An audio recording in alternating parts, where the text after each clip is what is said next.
Hello friends, मेरा नाम है दीपक कुमार सैनी। दोसा क्लासेस के यूट्यूब चैनल पर आप सभी का स्वागत करता हूं। आज की क्लास में अपन चर्चा करने वाले हैं 10th मैथ के चैप्टर नंबर 8, जिसका नाम है ऊंचाई एवं दूरी। तो इससे स्टार्ट करने से पहले इसकी छोटी छोटी कुछ परिभाषाएं हैं, उनके बारे में अपन अध्ययन करेंगे और बेसिक से लेकर के एडवांस लेवल तक अपन इसके सारे क्वेश्चन सोल्व करेंगे। ये एक ही विविध प्रश्न वाला है इसके अंदर। तो क्लास स्टार्ट करने से पहले आप सभी से एक रिक्वेस्ट करता हूँ कि आप हमारे चैनल पर नए हो तो चैनल को सब्सक्राइब कीजिए, वीडियो को लाइक कीजिए तथा अपने दोस्तों के साथ में शेयर कीजिए। तो चलिए बिना टाइम वेस्ट किए बढ़ते हैं आज के टॉपिक की तरफ। तो टॉपिक का नाम है अपना ऊंचाई एवं दूरी। तो इसके लिए अपने को छोटे छोटे 3-4 परिभाषाएं या ध्यान रखनी पड़ती हैं, तो वो सबसे पहले उनको देख लेते हैं। सबसे पहली परिभाषा है दृष्टि रेखा की। पहली परिभाषा की बात करें अपन तो उसे बोलते हैं दृष्टि रेखा की। दृष्टि रेखा, तो सबसे पहले ये पता होना चाहिए अपने को दृष्टि रेखा कहते किसे हैं। क्वेश्चन में भी आ सकता है अपने क्वेश्चन की, भाई दृष्टि रेखा, भाई एक आदमी है वो किसी चिड़िया को देख रहा है तो दृष्टि रेखा इतने मीटर की है। तो सबसे पहले अपने को पता होना चाहिए कि दृष्टि रेखा होती क्या है। तो इस पूरी प्रश्नावली में यही चलेगा कि मान लो कोई आदमी है, यहाँ पे कोई आदमी खड़ा है, सपोज यहाँ पे कोई क्या खड़ा है, आदमी खड़ा है। यहाँ पे उसके सामने, आदमी के जस्ट सामने क्या है, खंबा है, जिसे अपने स्तंभ बोलते हैं। ये कोई खंबा है, खंबे के ऊपर कोई चिड़िया बैठी हुई है। आदमी है, उसके सामने खंबा है, खंबे के ऊपर क्या बैठी हुई है, चिड़िया बैठी हुई है। यहाँ पे क्या है, कोई चिड़िया बैठी हुई है, ठीक है। तो जो आदमी की आंख को अगर चिड़िया से मिला दे अपन, आदमी की आंख यहाँ पे होगी, यहाँ से अगर अपन चिड़िया को मिलाएं तो ये वाली जो लाइन बनेगी, ये रेखा बनेगी। इसी रेखा को अपन बोलते हैं दृष्टि रेखा। इसी रेखा को क्या बोलते हैं अपन, दृष्टि रेखा। अगर इसकी परिभाषा लिखना चाहें तो जहां से अपन ऑब्जर्व कर रहे हैं, किसी वस्तु को देख रहे हैं, तो अपनी आंख से जिस वस्तु को अपन देख रहे हैं उसको मिलाने वाली रेखा को क्या बोलते हैं, अपन दृष्टि रेखा बोलते हैं। तो कुछ लिखने की जरूरत नहीं होता, आप समझने के लिए था बस।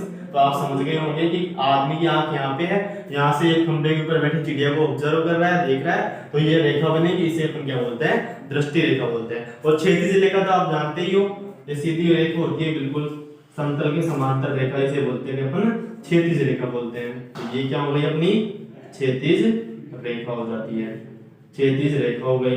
और ये जो एंगल बनता है इसे क्या बोलते हैं अपन, 90 डिग्री का एंगल बोलते हैं। तो सिंपल से दृष्टि रेखा की परिभाषा क्या हो गई कि जो आदमी की, मतलब ये चिड़िया को देख रहा है ये वाला आदमी, तो इस आदमी की आंख से चिड़िया को मिलाने वाली रेखा को क्या बोलते हैं अपन, दृष्टि रेखा बोलते हैं। क्षैतिज रेखा जो समतल के समांतर रेखा होती है उसे क्षैतिज रेखा बोलते हैं। ये वाला जो एंगल बनता है दोनों के बीच में 90 डिग्री का बन रहा है, ठीक है। दूसरी परिभाषा की अगर बात करें अपन तो इसमें एक तो अवनमन कोण होता है, एक उन्नयन कोण होता है। इन पर आधारित क्वेश्चन होंगे अपने पूरी प्रश्नावली के अंदर, वही क्वेश्चन अपने को करने हैं। तो देखते हैं, पहले एक बार आप इसका स्क्रीनशॉट लेना चाहो तो ले सकते हो, फिर अपन आगे चलते हैं, ठीक है। ये तो अपनी हो गई दृष्टि रेखा की परिभाषा। अब बात करते हैं अपन उन्नयन कोण की, फिर करेंगे अवनमन कोण की, फिर अपन क्वेश्चन स्टार्ट करेंगे प्रश्नावली के। तो सबसे पहले अपन उन्नयन कोण की बात करते हैं। तो सेकंड परिभाषा है अपनी उन्नयन कोण की, उन्नयन कोण। तो सबसे पहले तो पता होना चाहिए अपने को उन्नयन कोण होता क्या है, तभी तो अपन आगे क्वेश्चन कर सकते हैं। अपने क्वेश्चन आएंगे कि सूर्य का उन्नयन कोण 45 डिग्री बन रहा है, तो ये खंबे की हाइट इतनी है तो उसकी छाया कितनी होगी, ऐसे क्वेश्चन पूछेगा अपने से इस प्रश्नावली के अंदर। तो उसके लिए अपने को पता होना चाहिए कि उन्नयन कोण होता क्या है। तो उन्नयन कोण क्या होता है, इसकी डिटेल में अपन जानकारी लेते हैं। उन्नयन, जैसे इसके नाम से स्पष्ट हो रहा है उन्नयन, तो उन्नयन का मींस क्या होता है, उन्नयन का मतलब क्या होता है। उन्नयन का मतलब होता है प्रगति करना। अब प्रगति कोई आदमी करता है तो ऊपर की तरफ बढ़ता है, मतलब ऐसे तो है नहीं कि उसकी लंबाई वगैरह बढ़ती है, और ऐसे कुछ भी नहीं है, मतलब प्रगति करता है तो ऊपर की तरफ बढ़ता है, बड़ा आदमी बनता है एक तरीके से। तो प्रगति करता है तो बड़ा आदमी बनता है, मतलब उन्नयन का मींस क्या हो गया, प्रगति करना। प्रगति करेगा तो ऊपर की तरफ देख के चलेगा। कोई मान लो कोई आदमी है, वो बढ़िया प्रोग्रेस कर रहा है अपने धंधे में, तो ये तो है नहीं कि वो नीचे नाड़ करके चलेगा, वो ऊपर गर्दन करके चलेगा अपनी, ठीक है। तो उन्नयन का मींस क्या हो गया, प्रगति करना। तो अभी अपन ने जैसे उस एग्जांपल की बात की थी कि एक आदमी है जो चिड़िया को ऑब्जर्व कर रहा है, ये आदमी है यहाँ पे कोई, ठीक है, ये आदमी हो गया। ये क्या कर रहा है, चिड़िया को ऑब्जर्व कर रहा है। यहाँ पे कोई चिड़िया है खंबे के ऊपर, यहाँ पे इसको ऑब्जर्व कर रहा है, चिड़िया को देख रहा है। आदमी यहाँ पे खड़ा खड़ा, ये क्षैतिज हो गया, ये 90 डिग्री का एंगल हो जाता है। और ये मैंने बताया ये कौन सी रेखा हो जाती है, ये रेखा हो जाती है दृष्टि रेखा। दृष्टि रेखा, दृष्टि रेखा हो गई, ये क्षैतिज रेखा हो ही जाती है अपनी, ये क्षैतिज रेखा हो गई, ये दृष्टि रेखा हो गई। ठीक है, तो उन्नयन कोण की अगर बात करें तो क्षैतिज रेखा और दृष्टि रेखा के बीच में बनने वाला कोण क्या कहलाता है, उन्नयन कोण कहलाता है। कब कहलाता है, जब क्षैतिज रेखा से ऊपर की तरफ हो क्या, दृष्टि रेखा, जो दृष्टि रेखा है वो क्षैतिज रेखा से ऊपर की तरफ हो, तो दृष्टि रेखा और क्षैतिज रेखा के बीच में जो एंगल बनेगा थीटा, इसे क्या बोलेंगे अपन, उन्नयन कोण बोलेंगे। यहाँ पे कोई आदमी, तो इसे क्या बोलेंगे अपन, उन्नयन कोण। ये थीटा बराबर क्या है, ये है उन्नयन कोण, उन्नयन कोण। तो हमेशा एक चीज ध्यान रखना, अब यदि स्ट्रेंथ लाइन मतलब क्षैतिज लाइन से ऊपर की तरफ दृष्टि रेखा कोण बना रही है, कोई सा भी एंगल बना रही है, तो उस एंगल को अपन उन्नयन कोण बोलते हैं। कौन सा एंगल बोलते हैं, उन्नयन कोण। ये आदमी है, यहाँ पे चिड़िया को देख रहा है, तो चिड़िया खंबे के ऊपर है, सिंपल सी बात है, ऊपर की तरफ देख रहा है, ऊपर की तरफ देख रहा है, तो एंगल बनेगा वो कौन सा एंगल होगा, उन्नयन कोण कहलाएगा। तो यहाँ पे लिख लेते हैं अपन, इसकी परिभाषा लिख लेते हैं सिंपल सी, कि क्षैतिज रेखा व दृष्टि रेखा के बीच में बनने वाले कोण को उन्नयन कोण कहते हैं। यदि जब मतलब क्षैतिज रेखा दृष्टि रेखा मतलब दृष्टि रेखा है और क्षैतिज रेखा से कहां हो, ऊपर की तरफ हो, ऐसे लिख लो कि क्षैतिज रेखा, ऐसे लिख लो कि यदि दृष्टि रेखा,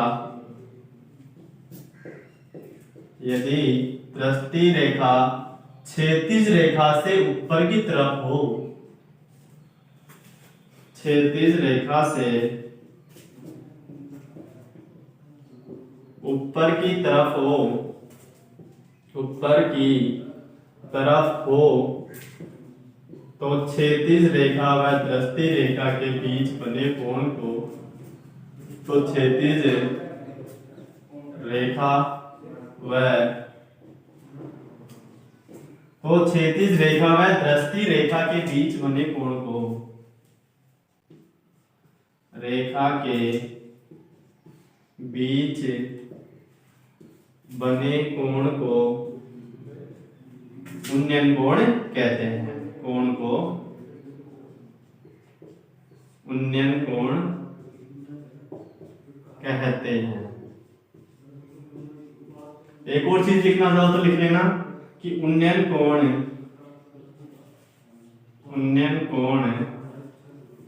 हमेशा ऊपर की तरफ बनता है, ऊपर की तरफ बनता है। तो ये सिंपल से उन्नयन कोण की डेफिनेशन हो गई कि यदि दृष्टि रेखा क्षैतिज रेखा से ऊपर हो, ये दृष्टि रेखा हो गई, ये अपनी क्षैतिज रेखा हो गई। दृष्टि रेखा या क्षैतिज रेखा से ऊपर की तरफ है, तो दोनों के बीच में जो एंगल बनेगा उसे क्या बोलेंगे अपन, उन्नयन कोण बोलेंगे। ये उन्नयन कोण हो गया। और उन्नयन कोण है हमेशा कहाँ बनता है, ऊपर की तरफ बनता है। ये अपन खड़े हैं यहाँ पे, जैसे मैं खड़ा हूँ, मेरी आंख से सीधी रेखा हो जाती है, वो सिंपल सी समतल के समांतर रेखा है, वो क्षैतिज रेखा हो गई। अगर इस क्षैतिज रेखा से मैं ऊपर की तरफ कोई भी वस्तु को ऑब्जर्व कर रहा हूँ, किसी भी वस्तु को देख रहा हूँ, तो वो जो एंगल बनेगा ना दृष्टि रेखा और क्षैतिज रेखा के बीच में, उसी एंगल को अपन बोलते हैं उन्नयन कोण। और जो नीचे की तरफ बनेगा उसे अपन बोलेंगे अवनमन कोण। अब उसके बारे में अपन डिटेल से जानकारी लेंगे, तो एक बार आप इसका स्क्रीनशॉट ले लीजिए, फिर आगे बढ़ते हैं।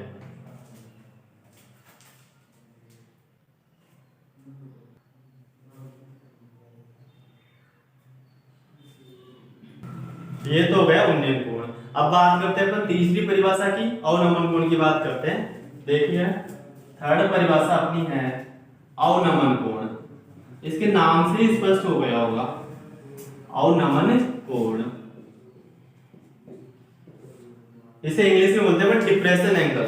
डिप्रेशन का मींस क्या होता है, प्रेशर पड़ना अपने ऊपर, प्रेशर पड़ता है अपने ऊपर, तो अपन क्या होते हैं, नीचे की तरफ झुक जाते हैं। अपने ऊपर किसी भी चीज का प्रेशर पड़ता है तो सिंपल सी बात है अपन नीचे की तरफ झुकेंगे। तो डिप्रेशन एंगल या फिर अवनमन कोण की परिभाषा या डेफिनेशन क्या हो जाएगी कि यदि क्षैतिज रेखा और वो तो सिंपल सी बात है, क्षैतिज रेखा और दृष्टि रेखा के बीच में बनेगा एंगल, तो लेकिन जो दृष्टि रेखा है ना वो क्षैतिज रेखा से नीचे की तरफ बनेगी। मतलब ये मेरी आंख से बिल्कुल सीधी रेखा क्षैतिज रेखा हो गई। अगर इस क्षैतिज रेखा से नीचे की तरफ मैं देख रहा हूँ, क्षैतिज रेखा से नीचे की तरफ किसी वस्तु को ऑब्जर्व कर रहा हूँ, किसी वस्तु को देख रहा हूँ, तो वो वाला जो एंगल बनेगा उसे अपन डिप्रेशन एंगल बोल दो या फिर बोल दो अवनमन कोण कहेंगे। तो इसकी बात करते हैं अपन, जैसे वही एग्जांपल ले लेते हैं। यहाँ पे कोई आदमी खड़ा है, ये कोई आदमी हो गया, ठीक है।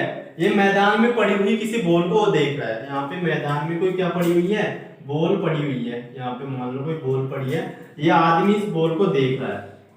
यहां से इसके आंख से देखेगा ये वाला, ठीक है। ये आदमी यहाँ पे मैदान में पड़ी हुई गेंद को देख रहा है, तो इसकी आंख से गेंद को मिलाने वाली रेखा दृष्टि रेखा हो जाएगी। तो ये वाली रेखा तो कौन सी हो गई, दृष्टि रेखा हो गई। ये हो जाएगी अपनी दृष्टि रेखा, ठीक है, दृष्टि रेखा हो गई। और आंखों के समांतर जो मतलब आंखों के सामने जस्ट क्षैतिज रेखा होती है, मैंने बताया कि आपको ये वाली रेखा इसे डॉट लाइन से दिखा देते हैं अपन। ये वाली रेखा होगी, ये कौन सी रेखा हो जाएगी, ये क्षैतिज रेखा हो जाएगी। ये हो जाएगी अपनी क्षैतिज रेखा, ठीक है। ये क्षैतिज रेखा हो गई। और आंख और गेंद को मिलाने वाली रेखा कौन सी होगी, दृष्टि रेखा हो गई। ये भी अपनी क्षैतिज रेखा ही है। अब अवनमन कोण की बात करें अपन, डिप्रेशन एंगल की, तो कौन सा एंगल डिप्रेशन एंगल होगा। यहाँ पे तो दो तीन एंगल बन रहे हैं। एक तो ये तो 90 डिग्री का होगा, सिंपल सी बात है यहाँ, लेकिन यहाँ पे एक तो ये एंगल बन गया और एक ये बन गया। अब इनमें से डिप्रेशन एंगल कौन सा होगा, तो मैंने क्या बताया कि जो एंगल बनेगा वो हमेशा क्षैतिज रेखा और दृष्टि रेखा के बीच में बनेगा। अब यहाँ से देख रहा है आदमी, तो ये दृष्टि रेखा तो ये हो गई, इसकी क्षैतिज रेखा ये हो गई। इन दोनों के बीच में ये थीटा एंगल बन रहा है, तो इसी थीटा एंगल को क्या बोलते हैं अपन, अवनमन कोण बोलते हैं। लेकिन कॉमन सेंस है ये तो कि ये भी क्षैतिज रेखा, ये भी क्षैतिज रेखा, दो समांतर रेखा ही हो गई। और दो समांतर रेखाओं को यदि कोई तीसरी रेखा काटती है आपस में, तो जो अंतराभिमुख अंतर कोण होते हैं उनका मान बराबर होता है। मतलब ये थीटा है तो ये भी कितना होगा, थीटा होगा। कैसे होंगे, क्योंकि दोनों क्या है, समांतर कोण है। दो समांतर रेखाएं हैं, उनको तीसरी रेखा काट रही है, तो दोनों के अंतराभिमुख अंतर कोणों का मान क्या होता है, समान होता है। तो दोनों का मान थीटा हो गया। तो इसकी परिभाषा क्या लिखेंगे अवनमन कोण की, अवनमन कोण की परिभाषा ये हो जाएगी कि क्षैतिज रेखा यदि दृष्टि रेखा से ऊपर की तरफ है, या फिर ऐसे बोल दो कि दृष्टि रेखा क्षैतिज रेखा से नीचे की तरफ है। ये मेरी दृष्टि क्षैतिज रेखा हो गई, इससे नीचे किसी वस्तु को मैं देख रहा हूं, तो वो कौन सा एंगल बनेगा, दोनों के बीच में ये वाला एंगल, इसी एंगल को बोलेंगे अपन अवनमन कोण। तो लिख लेते हैं सिंपल सी परिभाषा इसकी, यदि दृष्टि रेखा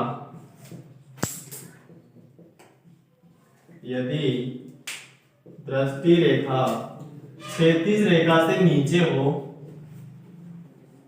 यदि दृष्टि रेखा क्षैतिज रेखा से नीचे की तरफ हो, तो दोनों के बीच बनने वाला एंगल, दोनों के बीच बनने वाला कोण अवनमन कोण कहलाता है। अवनमन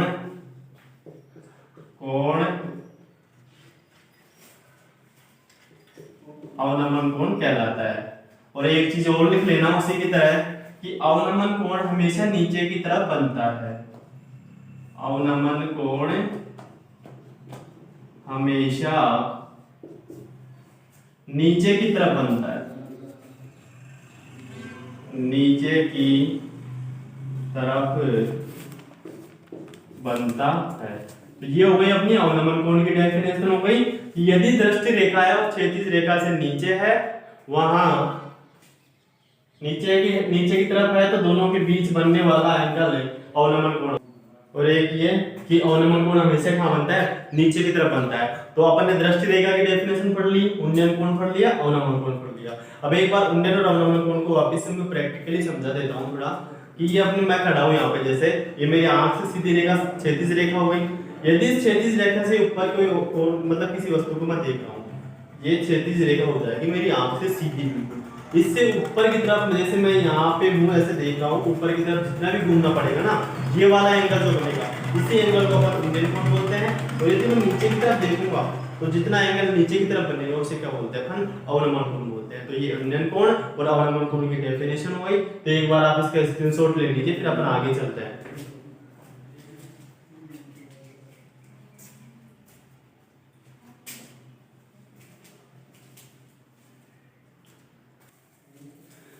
इसके सारे अपन बेसिक चीजें क्लियर कर लिए। अब चलते हैं अपन क्वेश्चनों की तरफ। तो विविध प्रश्नमाला 8 ही है बस ओनली इसमें, तो चर्चा करते हैं। देखिए पहले क्वेश्चन की, तो विविध प्रश्नमाला 8 का पहला क्वेश्चन कह रहा है, जैसे जैसे क्वेश्चन, मैं एक तरीका बता देता हूँ आपको क्वेश्चन को सोल्व करने का, कि जैसे जैसे पहले क्वेश्चन पढ़ो, जैसे क्वेश्चन लिखा है वैसे वैसे एक बार पढ़ लो क्वेश्चन को अच्छी तरीके से, फिर वो आप इससे एक एक लाइन पढ़ो क्वेश्चन की, और जैसे जैसे बोल रहा है ना क्वेश्चन में वैसे वैसे इसका डायग्राम बनाओ।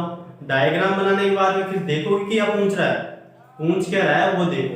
वो देखने के बाद फिर अपन देखते हैं कैसे करते हैं। तो पहला क्वेश्चन है कि एक ऊर्ध्वाधर खंबे की परछाई खंबे की ऊंचाई के बराबर है, तो सूर्य का उन्नयन कोण क्या होगा।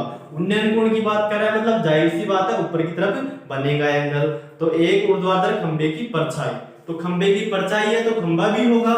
मान लो जैसे ये कोई खंबा है यहाँ पे, ठीक है, तो ये क्या कर रहा है, इस खंबे की परछाई, तो इधर की साइड बन लो या इधर बना लो, किधर भी बन जाएगी परछाई। तो ये खंबे की परछाई हो गई। तो ये कह रहा है कि खंबे की परछाई खंबे की ऊंचाई के बराबर है। ये तो खंबे की ऊंचाई हो गई, ये परछाई हो गई, दोनों क्या है बराबर। मतलब ये h है, ये मान ली कितनी h, ये h है, तो ये भी कितनी दे रखी है, ये भी h ही दे रखी है। तो बोल क्या रहा है कि सूर्य का उन्नयन कोण क्या होगा। तो सूर्य का उन्नयन कोण सिंपल सी बात है, ये सीधा ये वाला एंगल बनेगा, उन्नयन कोण ऊपर की तरफ बनता है, तो ये एंगल बन रहा है, इसे अपन ने क्या मान लिया, थीटा मान लिया। और इस थीटा का मान ही अपन से क्वेश्चन में पूछ रहा है। तो क्या करेंगे, सबसे पहले तो अपन एक क्वेश्चन पढ़ के उसके अकॉर्डिंग डायग्राम बना लिया। तो अब देखो कैसे क्वेश्चन करते हैं अपन, कि माना खंबे की ऊंचाई कितनी है, h है। अपन ने मान लिया कि खंबे की ऊंचाई कितनी है, h है। खंबे की ऊंचाई h है तो परछाई भी h ही होगी, तो परछाई भी h ही होगी। अब h मीटर में है, सेंटीमीटर में, ये अपने को नहीं दे रखा क्वेश्चन में, ठीक है। और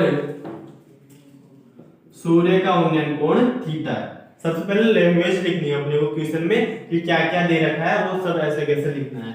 और सूर्य का उन्नयन कोण थीटा है। सूर्य का उन्नयन कोण कितना दे रखा है, थीटा दे रखा है। पूछ क्या रहा है, थीटा का ही मान ये पूछ रहा है हमसे। तो सिंपल सी बात है, अपन जानते हैं इस त्रिभुज को नाम दे दो जैसे ABC। तो ये कौन सा त्रिभुज बन रहा है, ये 90 डिग्री का 90 डिग्री का एंगल बन रहा है, 90 डिग्री का कोण बन रहा है। तो कौन सा कोण होगा, मतलब कौन सा त्रिभुज होगा, ये होगा समकोण त्रिभुज, ठीक है। तो अपन देखते हैं कि समकोण त्रिभुज में समकोण त्रिभुज ABC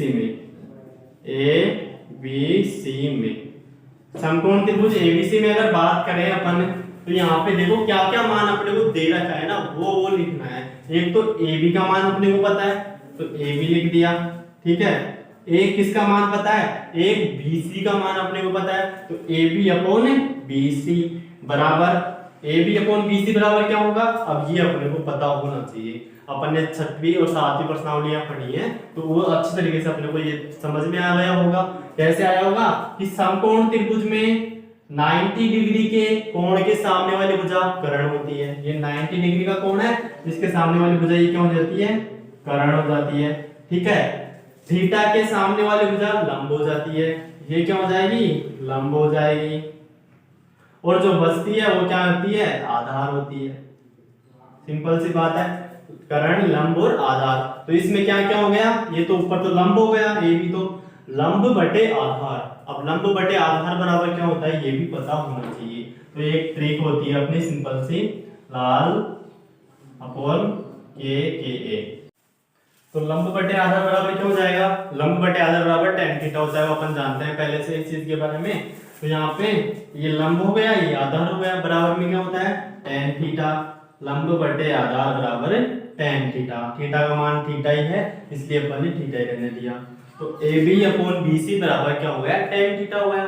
अब सिंपल सा इनका मान अपने को पता है, AB बराबर कितना है h है और BC बराबर भी h दे रखा है, तो यहाँ पे मान रख दो इनका, इसका मान भी h और नीचे इसका मान भी h, बराबर में क्या हो गया tan थीटा हो गया।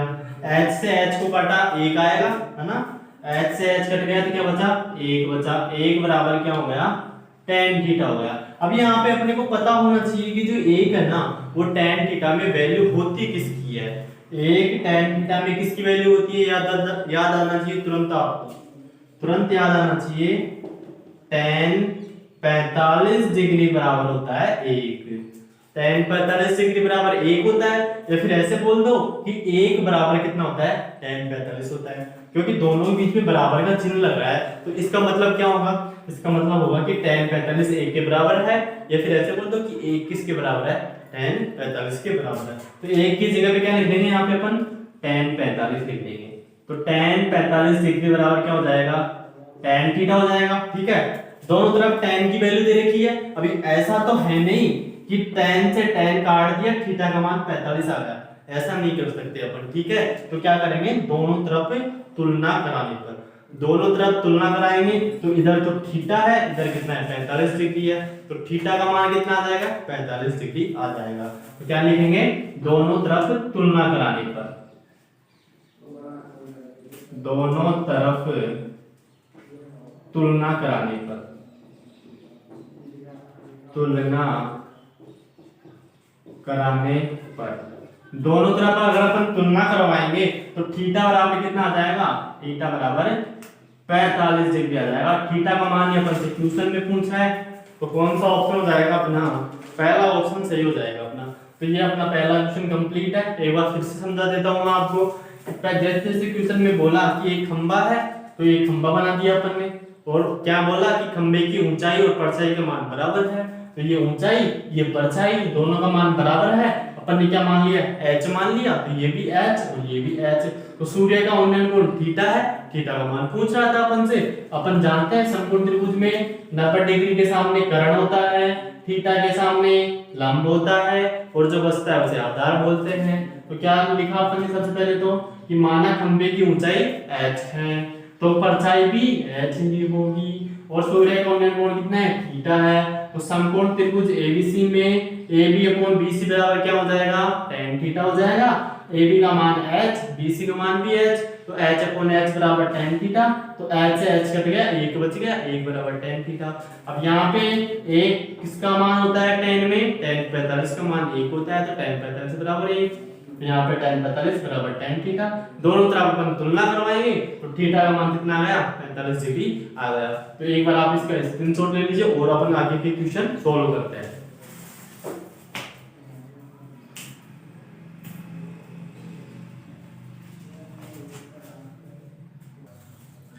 पहला क्वेश्चन अपना कंप्लीट है। अब बात करते हैं अपन दूसरे क्वेश्चन की। तो दूसरा क्वेश्चन क्या कह रहा है, यदि एक मीनार की पाद से बिंदु से, मीनार के पाद बिंदु से, पाद बिंदु क्या होता है, उसका आधार होता है, नीचे नीचे का जो सेंटर पॉइंट होता है उसे अपन पाद बिंदु बोलते हैं।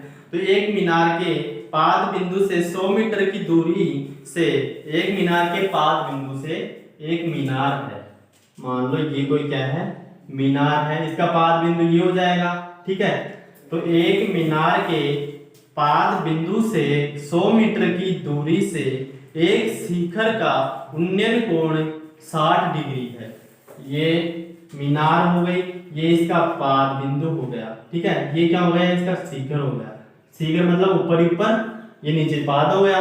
ठीक है, और इस मीनार के पाद से 100 मीटर की दूरी पर, मतलब ये दूरी कितनी है 100 मीटर, तो 100 मीटर की दूरी पर एक क्या है बिंदु है। क्या कह रहा है क्वेश्चन में, एक मीनार के पास से 100 मीटर की दूरी पर एक बिंदु से शिखर का उन्नयन कोण, ये शिखर हो गया, शिखर का उन्नयन कोण ये वाला एंगल बनेगा, कितना दे रखा है 60 डिग्री दे रखा है। ये दे रखा है 60 डिग्री दे रखा है। पूछ क्या रहा है, मीनार की ऊंचाई क्या होगी। तो देखिए कैसे करेंगे सोल्व। सबसे पहले तो क्या किया अपन ने, मान लिया कि मीनार की ऊंचाई कितनी है, h है। तो इसको क्या मान लिया अपन ने, h मान लिया। ठीक है, क्वेश्चन आपको डायग्राम समझ में आया। अब अपने को तुरंत पता लग गया क्या निकालना है, मीनार की ऊंचाई निकालनी है। ये वही समकोण त्रिभुज बन गया ए बी सी। समकोण त्रिभुज एबीसी है तो ये क्या हो जाता है, लंब हो जाता है, ये आधार हो जाता है। तो बार बार लिखने की जरूरत है नहीं, ये लंब ये आधार। तो लंब बटे आधार क्या होता है, tan थीटा होता है। थीटा का मान है अपने पास में, h का मान निकालना है। तो कैसे करेंगे, सबसे पहले लिखना है कि माना मीनार की ऊंचाई, माना मीनार की ऊंचाई स्मॉल h।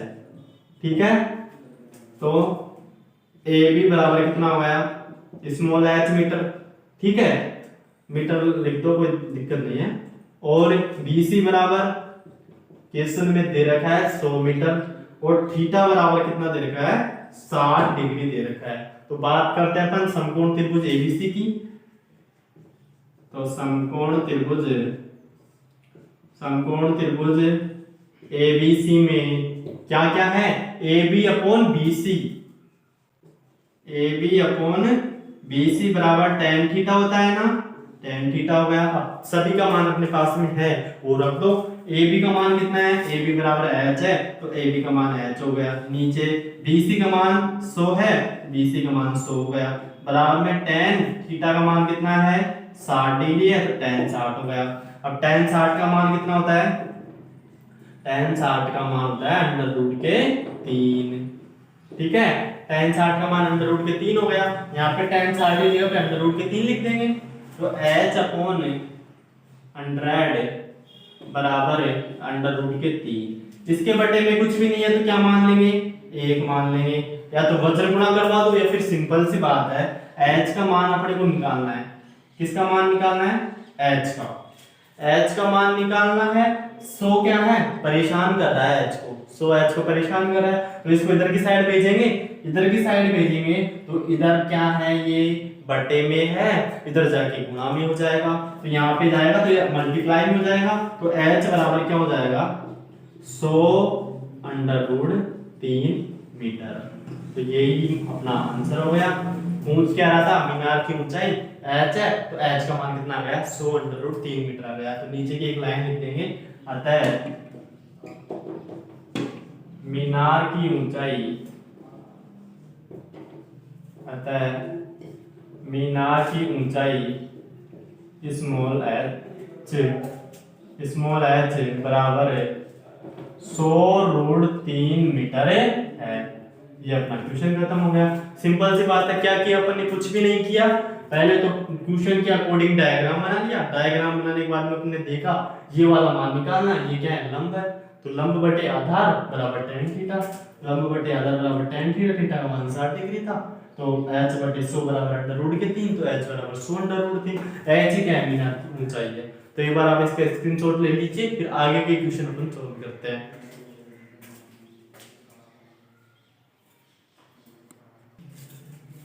क्वेश्चन नंबर 3 की अगर बात करें अपन, तो क्वेश्चन नंबर 3 में लिख रहा है 15 मीटर लंबी एक सीढ़ी एक ऊर्ध्वाधर दीवार के शिखर तक पहुंचती है। यदि सीढ़ी दीवार के साथ 60 डिग्री का कोण बनाती है तो दीवार की ऊंचाई क्या होगी। एक बार पढ़ लिया क्वेश्चन को, और वापस से एक एक लाइन पढ़िए छोटी छोटी सी, और फिर उसके अकॉर्डिंग डायग्राम बनाइए।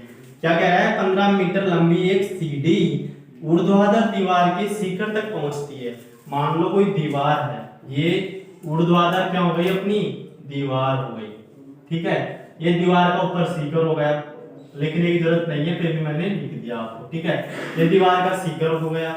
तो एक सीढ़ी है वो दीवार के शिखर तक पहुंचती है। अब ये तो है नहीं कि सीढ़ी यहाँ से पहुंचेगी, ऐसे सीढ़ी जमीन से तो पहुंचेगी, हवा में थोड़ी लटकेगी।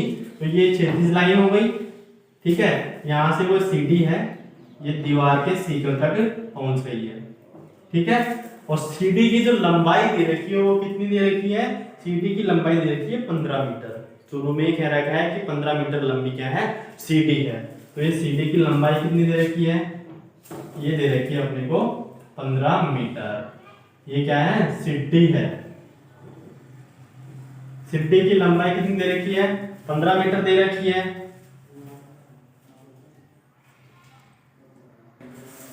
तो सीढ़ी की लंबाई 15 मीटर दे रखी है। और क्या कह रहा है कि सीढ़ी है ना, तो दीवार के साथ में 60 डिग्री का कोण बनाती है, तो दीवार की ऊंचाई कितनी होगी। अब ये दीवार है, ये सीढ़ी है, दोनों के बीच में बनने वाला कोण ये होगा।